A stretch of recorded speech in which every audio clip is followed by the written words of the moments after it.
Welcome back to another edition of the Viper Bites show here as we continue our primetime previews, taking a look at some of these wild card matchups. We are going to break down each and every game, but we're going to start this off with the Saturday game. The 10-7 Las Vegas Raiders heading to Cincinnati to take on the 10-7 Cincinnati Bengals. Now, we take a look at this a little bit closer. This is the Raiders' third playoff appearance since 2002, which was a Super Bowl loss to the Tampa Bay Buccaneers. Again, they made an appearance in 2016, pretty much the week before the playoffs started. Derek Carr broke his leg. Tough break there for the Raiders. Now, when we take a look at the other side of things, let's talk about this Raiders team before we dive in with the Bengals. Now, is there a team that has a closer knit locker room right now than what the Las Vegas Raiders have? You talk about throughout the season where Max Crosby, he acknowledges his rehab stint. You have when Nassib came out, Gruden, Ruggs, those situations. Damon Arnett, what happened there, and the close games to close out the season throughout the season. This is like the cardiac kids here with the Las Vegas Raiders. I don't know how many times they can keep hitting on 20 and hitting blackjack, but we're going to see if they can keep this going on here in the playoffs. Now, only Ryan Fitzpatrick and Archie Manning have started more regular season games than Derek Carr before starting a playoff game. But Derek Carr, congratulations. You are no longer going to be mentioned in the breath of Ryan Fitzpatrick, Archie Manning, at least when it comes to not being able to get to the playoffs. Now, in their last 6 games, the Raiders have averaged 19.2 points per game, which ranks 23rd in the NFL. Now, prior to hanging 35 on the Chargers in week number 18, it was the first time that the Raiders offense scored more than 23 points since November 25th.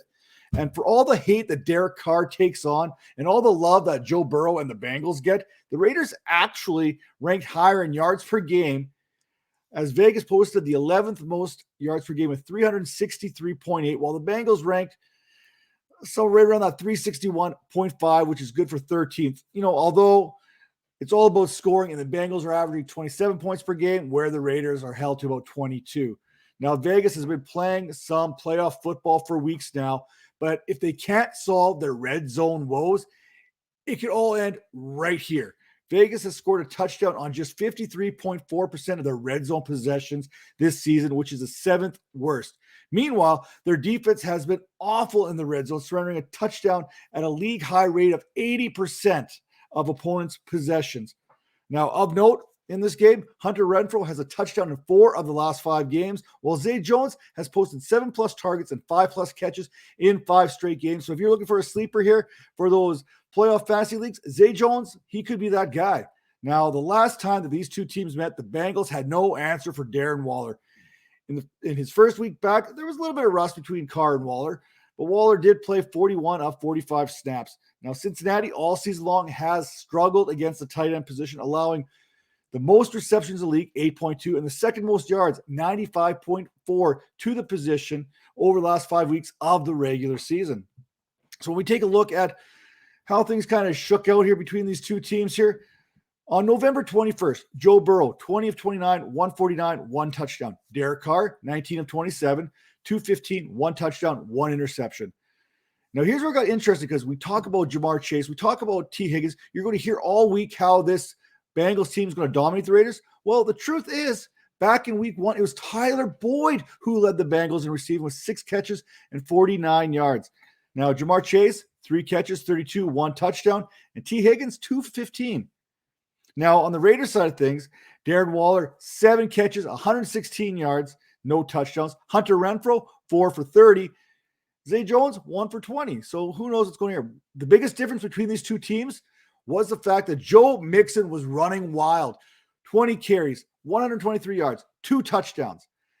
How did the Raiders react? How did Josh Jacobs stack up against Mixon? 9 carries, 37 yards, 5 receptions, 24.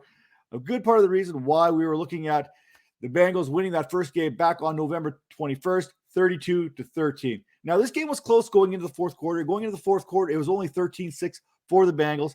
I'm expecting a little bit closer game than maybe most people are giving this game credit for. I'm expecting a little bit more higher scoring than maybe that first game showed. Although, 45 points is pretty good. I'm expecting this game to be in the 50s.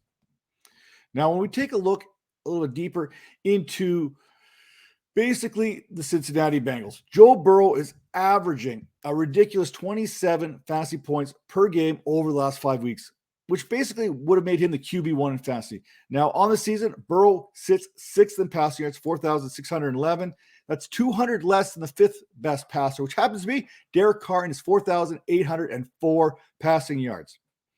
Jamar Chase, he broke Chad Ochocinco Johnson's single season team record of 1,455 receiving yards, which is also the most by a rookie in the Super Bowl era. Now, T. Higgins has struggled somewhat as of late, but if we're looking at what Mike Williams did against his Raiders team last week, 9 catches, 119, 1 touchdown, albeit the Chargers had to come out throwing late in the fourth quarter down by 2 scores. And Tyler Boyd, another sneaky guy, obviously the best receiver the first time they met. He has scored a touchdown in 3 straight games. For the Bengals, they are looking to end a 8-game losing streak in the playoffs, a stretch that goes back to the 1990 season. Yes, the 1990 season. January 6th, 1991 versus the Houston Oilers, to be exact. So Bengals fans, dust off them old Doc Martens and bring out those Beanie Babies and those Tamagotchis for this one. Joe Burrow, he wouldn't even be born for another 6 years after this game. Now, the Bengals, they will need to ride Joe Mixon, much like they did the first time. Now, Mixon, in games where he's getting 4+ targets, he is averaging 26.3 fantasy points per game. In games with 2 or less, he's getting about 11.8 fantasy points per game. Mixon has been held under 3.8 yards per carry in each of his final 5 games to finish off the season. A very successful season, I might add, with 1,295 yards rushing and 13 touchdowns. Now, worth noting, if we're going back to that first game, if you're an IDP enthusiast, Denzel Perryman, Jonathan Abram, each recorded 12 tackles in that contest. So here's the synopsis. Here's how it all breaks down. Can you get your car started in the cold weather? I'm expecting another cold weather game, but Derek Carr does have a history of struggling in the cold weather. We'll see how that pans out. Joe Burrow, he's been getting nicked up in 2 of the last 4 weeks. He has kind of been favoring that knee a little bit. Cold weather, bad knee, not a good combination. What's also not a good combination is having to face Max Crosby and Yannick Ngakoue as a pass rusher. Now, this Raiders team has been much improved from last season. The pass rushing all starts with Max Crosby, Yannick Ngakoue.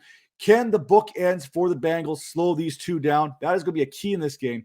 Now, I've got this one, maybe a little bit of homerism here. I got the Raiders winning this one 27-24 in overtime, walking it off one more time. Look, we talk about the Raiders. They beat the Ravens. They beat the Dolphins. They beat the Chargers all in overtime. Then they needed a last-second field goal to beat the Dallas Cowboys on Thanksgiving. Then they had the drive and the field goal back in week number 15 against the Cleveland Browns. And then again against Indianapolis Colts in week 17. I like this because the Raiders are playoff tested. They're ready to go. And I think Yannick Ngakoue and Max Crosby are going to be the keys to the Raiders' success in this one.